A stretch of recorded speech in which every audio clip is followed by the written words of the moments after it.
sea, no se va a enviar uno de esos que son costosísimos cuando usted simplemente al observar el microscopio puede saber que es un hongo o al hacer un cultivo el agarre comparado con todo lo otro. Ahora, tratamiento, sí hay tratamiento, pero va a depender del cuadro que estábamos hablando. Si es la alérgica, si es el aspergiloma, si es la diseminada, si es la cutánea. Entonces observen que dependiendo de cada uno de los espectros va a haber tratamiento, ¿sí? Observen, por ejemplo, el aspergiloma. Nos dicen que de primera línea no se da terapia, sino que se da la resección quirúrgica, es decir, la remoción de ese tejido, de esa masa que se ha generado producto del crecimiento. Hay alternativas de tratamiento, itraconazol, observen que acá vuelve a aparecer, bueno, acá se da la prednisolona, pero decir el itraconazol, entre muchos otros. Son prolongados, nosotros ya hablamos que el tratamiento de la micosis tenía esa característica y es que no es a un día, a 5 días, sino son por periodos bastante extensos.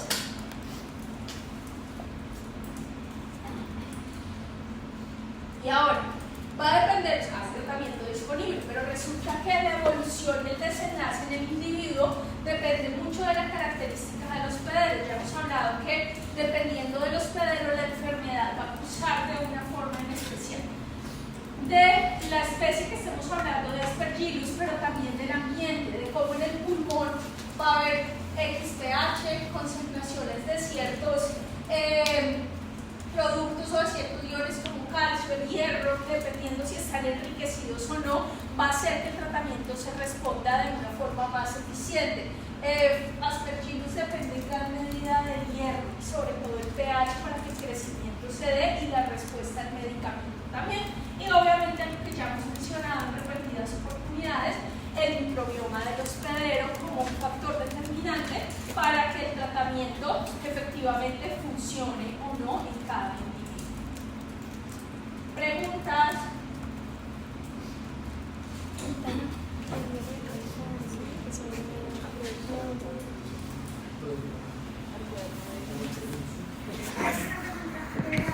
Individuos que tienen inmunodeficiencias severas. Profe, usted dijo que el hierro favorecía el crecimiento del hongo como tal. Y la respuesta al tratamiento, es decir, si el nivel de hierro es alto, el tratamiento no va a funcionar adecuadamente, es decir, que va a haber un aumento en cuanto a la concentración de hierro en pulmón, no a nivel de circulación, solamente a nivel de pulmón. Entonces, otra de las enfermedades que vamos a hablar el día de hoy es la mucormicosis. Resulta que cuando uno habla de mucormicosis, como en la criptococosis y en la aspergillosis, pues uno piensa en mucor, ¿sí? Como si fuera el único hongo, acá no. Acá resulta que la mucormicosis, resulta que dentro de la clasificación taxonómica de los hongos hay todo un grupo que se llama los mucorales, ¿sí? Y dentro de esos mucorales entran todos estos, pueden generar mucormicosis.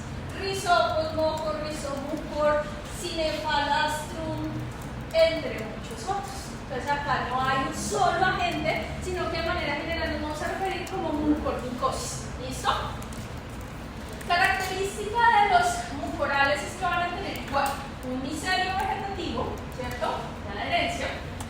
Vamos a tener igual la presencia de un conidióforo y observen la estructura del esporangióforo, cómo va a ser protegido, va a ser un saco, ¿sí? Diferente a Aspergillus, que les veíamos las conidias por fuera, acá las esporas van a estar al interior de ese asco o de ese saco lleno de esporas. Como son tan heterogéneos, pues la forma, el color va a ser supremamente variable, pero de manera general mantienen lo mismo. Hifas, este es el esporangio, estas son las esporas. Recuerden que independientemente si les hable de conidias, de artroconidias, todo sigue siendo un esporo. Lo que pasa es que dependiendo del grupo de gente que uno esté hablando, pues recibe un nombre diferente, sigue siendo un esporo. Una hifa que está abajo, esa hifa se desprende una especie de tallo, les hacía la analogía, y ese tallo en la parte superior va a estar lleno de esporas. ¿Listo? Que pueden estar libres como la Aspergillus o pueden estar contenidas dentro del saco, que se llama un asca o un saco, que es lo que vemos acá. ¿Listo? O un esporangióforo, de manera genérica.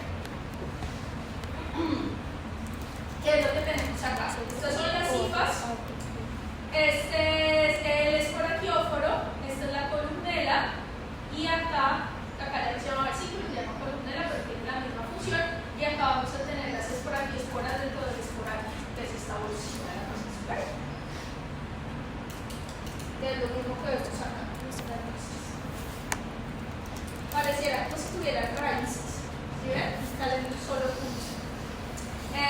De este grupo están las micorrizas. No sé si han escuchado de ellas. Las micorrizas son hongos que se adhieren a las raíces de las plantas y lo que hacen es que mejoran el cultivo porque movilizan o solubilizan en mayor proporción carbono, nitrógeno y fósforo y hacen que la planta lo capte con mayor proporción. Entonces, por ejemplo, en los cultivos de flores, en los cultivos de tomate, entre muchos otros, se usan las micorrizas para mejorar el cultivo. Es decir, que el cultivo se contamina con hongo, pero con la finalidad de que el hongo empiece a beneficiar. El hongo se beneficia porque tiene soporte y la planta se beneficia porque capta mayor concentración de fósforo, nitrógeno y carbono, y eso hace, por ejemplo, que las flores sean más lindas.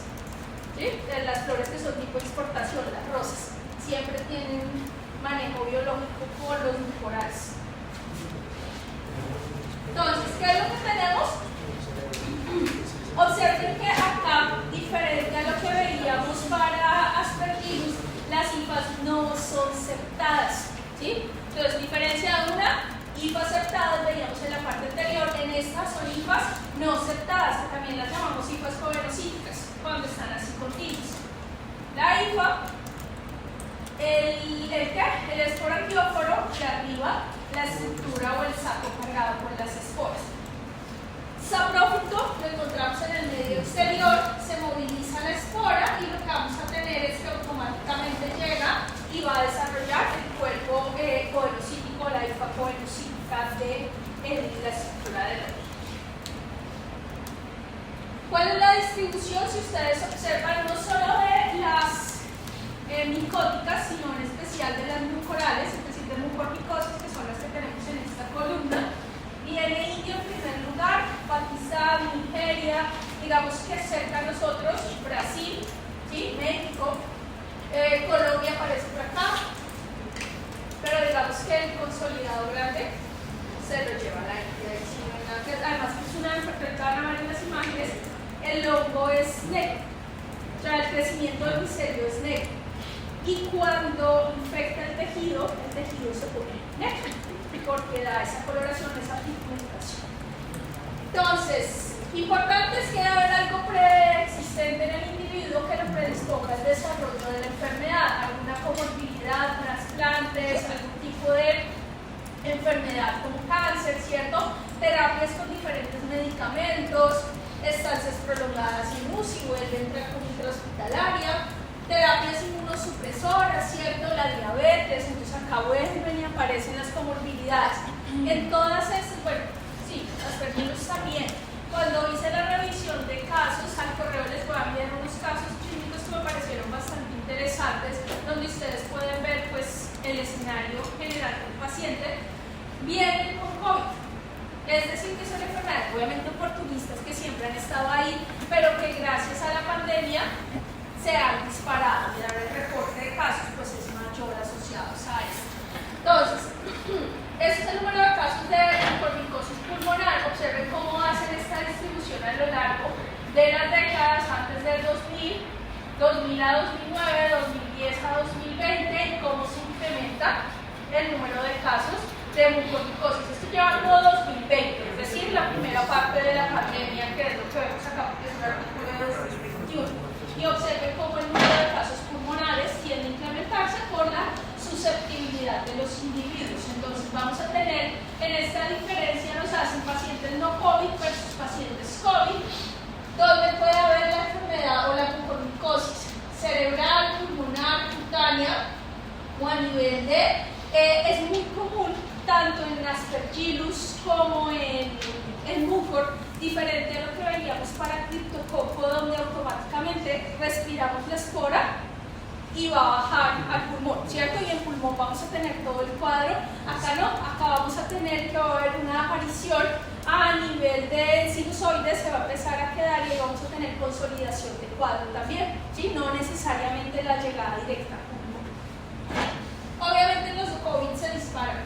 ¿Sí? Ese es tal vez el gran mensaje, y es que estos oportunistas o el COVID se convierte, decíamos que para el COVID la comorbilidad era importante, el COVID ahora entra a ser una comorbilidad para estas enfermedades micóticas. Entonces igual, respiramos las esporangiosporas, llegan al espacio alveolar y lo que vamos a tener es que automáticamente son fagocitadas con la finalidad de la eliminación, pero ocurre algo similar a lo que describíamos en la parte anterior, es que dentro de la célula fagocítica se va a establecer las hifas.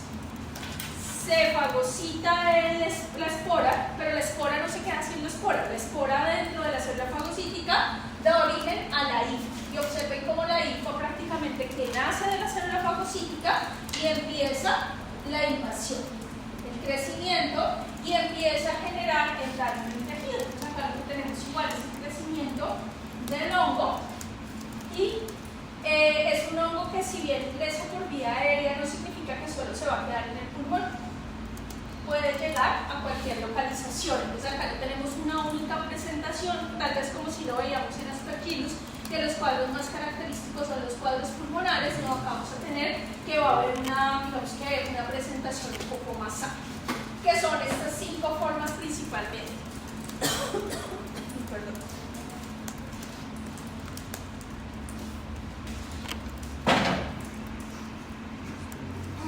Entonces, la primera es la cutánea, la mucormicosis cutánea.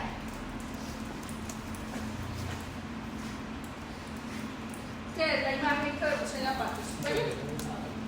Puede ocurrir en cualquier parte, no estamos hablando que necesariamente sea la cara, en este caso este reporte pues es en la cara, pero puede ocurrir en la piel en cualquier lugar. Es más, en los quemados, cuando hay quemaduras y hay presencia del hongo, entonces piensen en una entidad prestadora del servicio de salud que maneja quemados, y resulta que hay contaminación de la ventilación con esporas de cualquiera de los mucorales, Rhizopus, mucor o cualquiera. Va a llegar, si ven estas manchas negras en el tejido, entonces obviamente las zonas rojizas obedecen a la quemadura, pero en las porciones negras sobre ese tejido quemado empieza a crecer el hongo, que obviamente el tejido, o sea, la quemadura es como tal la comorbilidad en este caso, y por lo tanto el hongo va a crecer. La rinocerebral, entonces usualmente arranca con esta celulitis, que es lo que ustedes ven acá en el ojo, ¿cierto? Observen acá cómo empieza a ser un poco más claro, porque el hongo sigue, continúa el crecimiento. Les decía que siempre tiene esa coloración negra, que es lo que ustedes ven acá, y obviamente la diseminación a cerebro. La pulmonar, observen el tejido, la coloración, la pigmentación que es propia del muco,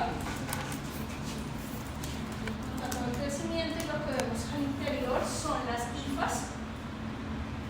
La gastrointestinal, igual el crecimiento, y cuando se observa se encuentran hifas en todo el tejido que está siendo afectado. ¿Sí? Entonces acá les decía, no estamos hablando de una única localización, diferente de la aspergillosis que clásica es pulmonar, ¿no?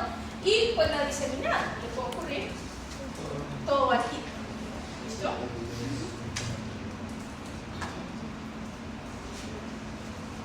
Entonces, siempre lo refieren como el hongo negro, por la característica de la pigmentación que da.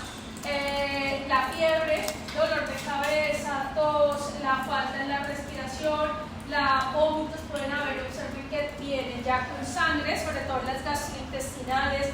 Bueno, había otro reporte donde la manifestación era a nivel del paladar, el crecimiento del hongo era en el paladar, y obviamente la persona estaba sangrando continuamente. La visión borrosa, alteración del estatus mental, la conjuntivitis o las zonas como rojizas sobre la piel donde va a crecer. Pero es impresionante, tal vez en esta revisión me llamó la atención que cada vez van a hacer un incremento en las unidades de manejo de quemados. Reportan un mayor número de casos de esta patología. Entonces, además de la quemadura, viene la infección y eso hace que la sobrevida en el paciente sea menor. O sea, ya la quemadura por sí es algo bastante crítico, pero una sobreinfección en la quemadura, hay un estudio bastante bonito en el Reino Unido que muestra que efectivamente la sobrevida cambia dramáticamente y los que sobreviven son muy pocos cuando se da el hongo y dependiendo del grado de quemadura, ¿no? También va a variar muchísimo. ¿Cómo se realiza el diagnóstico? Igual, el directo. Acá tenemos las hifadialinas aceptadas o las hifas coenocíticas. Pueden haber esporangióforos, es muy diferente a Aspergillus. Si podemos tener la estructura que se genera donde va a estar el esporangióforo. ¿Sí? En Aspergillus decíamos que solo íbamos a tener hifas y que no íbamos a tener micelio aéreo. Acá sí se pueden generar los micelios aéreos. El gold estándar, el directo, con KOH o calcofluor, pero la histopatología se puede hacer, pero resulta que la histopatología, por la característica del hongo, no va a permitir ni género ni especies y realmente es obviamente mucho más dispendioso, es invasivo porque requiere la toma de una muestra, ¿cierto?, de una biopsia, y eso va a hacer que no necesariamente nos arroje un resultado adecuado. Entonces siempre recurrimos al directo y a los cultivos. En los cultivos va a ocurrir una cosa y es que en poco tiempo, 3 a 5 días, ya está el resultado, pero resulta que pueden ser negativos. De todas las oportunistas por hongos, la más difícil de diagnosticar es esta, la mucormicosis. ¿Por qué?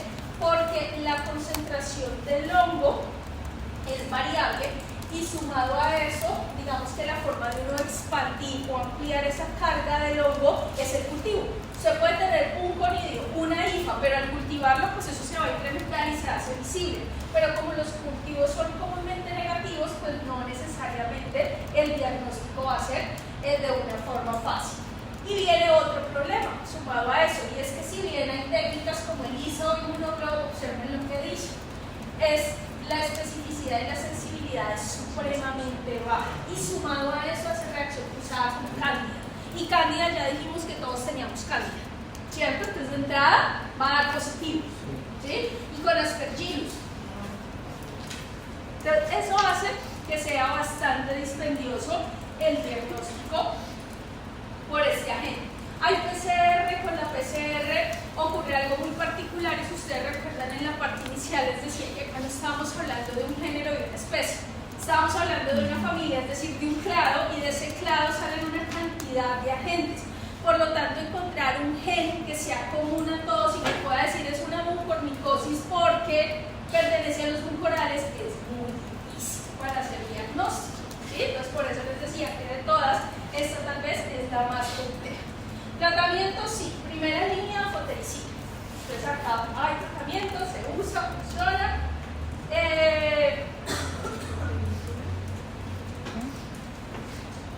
Se hace depilación, sobre todo en el tejido que está afectado. Ustedes vieron, por ejemplo, el caso de la cutánea. Entonces ahí hay que hacer esa remoción de tejido para tratar de limitar la infección o evitar el crecimiento del hongo. Es importante, no son susceptibles ni a soles ni de los equinocandinas, es decir, que acá la opción de tratamiento es bastante restringida. Fotericina o fotericina.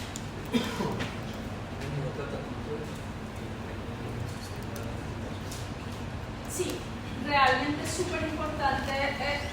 La mayoría de personas creen que tener un sistema de ventilación es solo instalar el sistema de ventilación, aire acondicionado, extractor, lo que sea,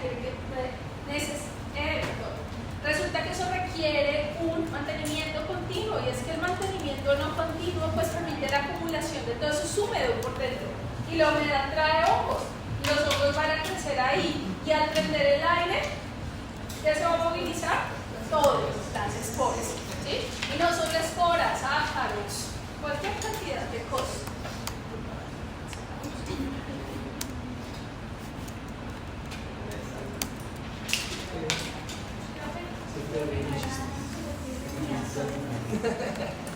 Ni a la equinocandidiasis, que es otro tipo de estructura química que sirve para tratar las sistémicas, ¿no?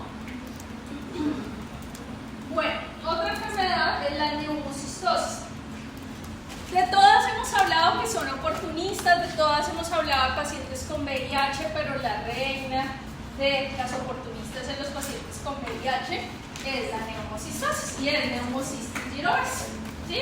Un paciente con neumocistis girovesi tiene usted sí o sí que mandar una prueba de VIH. Era como les decía de una toxoplasmosis a nivel del sistema nervioso central, sí o sí hay que mandar VIH, ¿sí? Porque por más de apariencia sana, algo debe tener el individuo que hace que estos agentes tengan esas localizaciones o que chequen. Algo que no les había dicho en las anteriores, criptococo, aspergillus, criptococo y aspergillus no se contagia de persona a persona. Es decir, usted tiene la criptococosis y tose y no va a estar movilizando nada infectante. En la aspergilosis, recuerden que en la aspergilosis no se genera micelio aéreo. Usted solo tiene las hifas adentro, pero no van a haber esporas. Las esporas sí o sí deben venir del medio exterior. Es decir, que si un paciente con aspergilosis está tosiendo ahí, pues no va a pasar nada. Diferente a las virales o diferente a la neumocistosis, donde acá sí podemos tener la infección de persona a persona. O en el caso de los mucorales, porque recuerden que en los mucorales sí decíamos que se genera micelio aéreo. Si hay micelio aéreo, hay esporas y puede haber salidas. Entonces, neumocistis girovesi diferente, anteriormente llamado neumocistis carini, es normal que todavía en la literatura lo puedan referir. Este es un patógeno muy particular porque cuando yo estudié era parásito y en la última década lo pasaron a ser hongo, ¿sí? Por la estructura. Entonces digamos que taxonómicamente ha sido difícil de agrupar. Es una levadura diferente a los anteriores, que es lo que ustedes ven acá.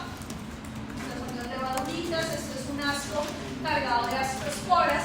Ojo con las levaduras, chicos, y eso es un mensaje para la vida, y es que uno siempre piensa que los únicos que esporulan son los mohos, ¿cierto? Y que las levaduras pues solo son levaduras, no, las levaduras también esporulan, porque ya lo hemos visto en varios escenarios y acá pasa lo mismo. Observen un asco cargado de ascosporas y estas son las levaduritas que hay al interior. Entonces, vamos a tener que en el hospedero pueden ocurrir dos cosas, y es que la levadura tenga ciclo de vida sexual o tenga un ciclo de vida sexual. En el ciclo de vida sexual es simple, como el de todas las levaduras, ¿cierto? Lo que tenemos es la división. De una célula se generan dos y no hay mayor complicación en eso. En el ciclo de vida sexual, lo que nosotros vamos a tener es una conjugación de unos gametos haploides, ¿cierto? Y se va a formar un quiste que por meiosis va a generar, va a madurar y va a dividir al interior. Cada uno de estos puntos es una célula nueva. Entonces, ese quiste es el que usualmente vamos a tener existente, o este ciclo de vida sexual en que se va a activar en los individuos, y es el que va a permitir el desarrollo de la enfermedad o la consolidación del cuadro pulmonar. Ese quiste se rompe, libera las células y las células pueden llegar a arrancar o ciclos de vida sexual o ciclos de vida asexual. Entonces, igual, acá sí o sí es un hongo que clásicamente se asocia a pacientes con VIH. Entonces podemos tener la fuente de infección. Un individuo que sea asintomático, por ejemplo, cualquiera de nosotros nos pudimos haber infectado, pero pues no desarrollamos la patología, pero sí estamos eliminando formas al medio.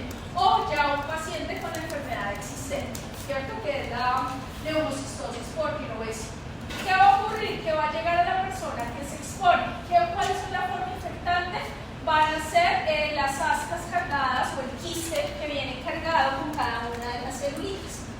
¿Cuál va a ser el portal de entrada? Respiración sí o sí. Respiramos la forma infectante y lo que vamos a tener en este individuo es que o no se genera infección, es decir, piensen que un individuo con neumocistosis tosió al lado de nosotros, pues va a estar liberando, pero resulta que nosotros somos inmunocompetentes y pues no va a ocurrir nada. O el otro escenario, y es que la persona tenga esa condición preexistente que va a favorecer la infección. Entonces básicamente lo que vamos a tener es esas formas infectantes, las formas que se divide de manera sexual, y vamos a tener que puede haber que la gente sea transitorio, es decir, que sea un cuadro y que el sistema inmune o la poca inmunidad preexistente logre eliminarlo y no se consolide nada, que se da una infección crónica subclínica o que ya el paciente como tal consolide el cuadro de neumonía. Entonces acaba de depender mucho, y eso tal vez ustedes ya lo vieron en el caso de pacientes con VIH, cuando tal se consolida la enfermedad, eso tiene diferentes grados, ¿no? No es que el solo hecho de la infección con el virus traiga consigo X característica en el paciente, eso va a depender de la viremia, va a depender de una serie de características y de un periodo de evolución. Entonces acá, si bien hablamos que es una enfermedad propia o asociada a pacientes con VIH, pues no necesariamente en todos los pacientes con VIH el cuadro va a tener el mismo desenlace. ¿Puede curarse? Sí, puede curarse, pero en esos individuos usualmente, cuando se establecen los cuadros de neumonía, hay una alta probabilidad de que el paciente muera. Entonces, ¿en qué pacientes? Pues usualmente pacientes con VIH, pueden haber otro tipo de pacientes transplantados y pacientes con algún tipo de alteración hematológica. Entonces entra lo mismo para todos, que es lo que vemos acá. Los positivos para neumocistis son los grises, las rojas son el total de pacientes y las negras son la neumonía. Ojo, porque recuerden que el paciente puede ser positivo para neumocistis, pero no tener el cuadro de neumonía. Claro, es decir, ser portador, que es lo que vemos acá. Vemos en el caso de lo clásico, las hematológicas, tumores sólidos, trasplante de órganos y enfermedades autoinmunes, donde en las hematológicas, en las alteraciones hematológicas, es donde la neumonía se consolida en mayor proporción. Pero observen el total de pacientes, que estamos hablando de un porcentaje relativamente bajo, o sea, 38 pues no es despreciable, pero si lo ponemos en el contexto de los casi 300 pacientes, pues estaría siendo solo el 10% de ese total. ¿Listo? Entonces, ¿qué es lo que tenemos? Tenemos la forma trófica, que es la que vemos acá, las formas como las levaduras sueltas, pero la forma más común de tener es este quiste. El quiste es como una célula gigante cargada de muchas levaduritas en el interior, y en la superficie va a expresar una serie de antígenos. Claro, dependiendo de la expresión de esos antígenos, el glucano vuelve a aparecer, entre muchos otros, se va a dar el reconocimiento en el hospedero. ¿Qué receptores están involucrados en el reconocimiento? Los receptores que ya hemos hablado de la inmunidad innata, ¿cierto? Receptores de manosa, TORC, entre muchos otros. Reconoce fragmentos del hongo o como tal el quiste, la forma quística, que es lo que tenemos acá. ¿Listo? Es reconocido, y dependiendo cómo se da la vía de señalización, vamos a tener que se va a dar la respuesta del hospedero. Ahora, en un individuo que tiene algún tipo de inmunocompromiso, o los receptores no están, o están en baja proporción, la célula que tiene los receptores no funciona, ¿sí? Lo reconoce pero no puede hacer nada, entonces acá el defecto netamente es un defecto de la inmunidad preexistente. ¿Listo? Un mecanismo que tiene de evasiones generales, los conglomerados. Esos conglomerados, es decir, agrupaciones de varios quistes, y recuerden que a su vez el quiste en el interior tiene varias celulitas, va a hacer que la fagocitosis no se dé, ¿cierto? Y que no pueda haber un reconocimiento claro por parte del hospedero.